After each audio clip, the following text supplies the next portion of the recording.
Guys, ang topic na ngayon, paano pumili ng tamang nickel strip para sa battery pack. Tulad nito, 1P 3S lithium ions, maximum voltage per cell is 4.2 volts and this is 12 volts. 12.8. I-discharge natin to, tapos check natin yung voltage drop. 12.15, tapos yung discharge ampere is 1 amp, max niya 1 amp. On ko yung discharger natin, check natin yung voltage drop. 1.8 at 1 amp, so 1.8 millivolts, 1.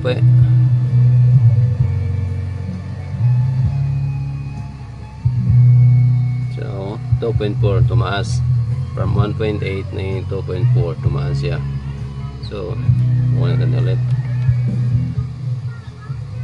2.4 talaga, 2.4 millivolts yung voltage drop, tapos yung discharge current is 1 amp. 2.2 millivolts multiply by 1 amp, yan ang total energy losses. Lagyan natin ng copper. Copper na to is 0.2 thickness. Lagyan natin sa ibabaw. Check natin yung voltage drop.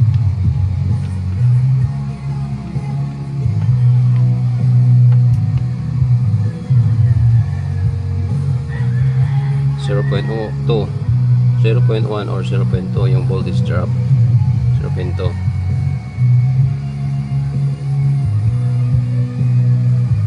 Yun, 0.2. Diba?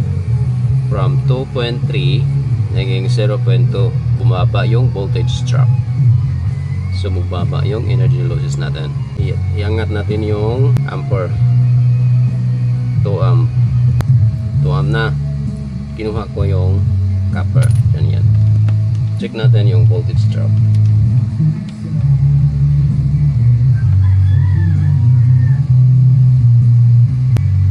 Yung 1 ampere may voltage drop siya na 2.3 at 1 amp.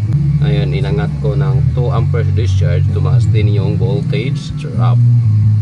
So yun din ang magiging total energy losses, 4.9 multiplied by 2 amp. So lagyan natin ng copper. Tapos check din natin ulit yung voltage drop. Ano talaga ang resulta. Ngayon yung voltage drop,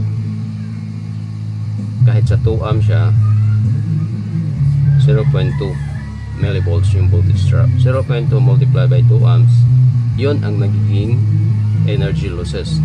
Yun ang magiging total energy losses. So hanggang dito lang tayo guys. Kung meron kayong katanungan tungkol dito, please comment in the comment section box, and see you to my next video.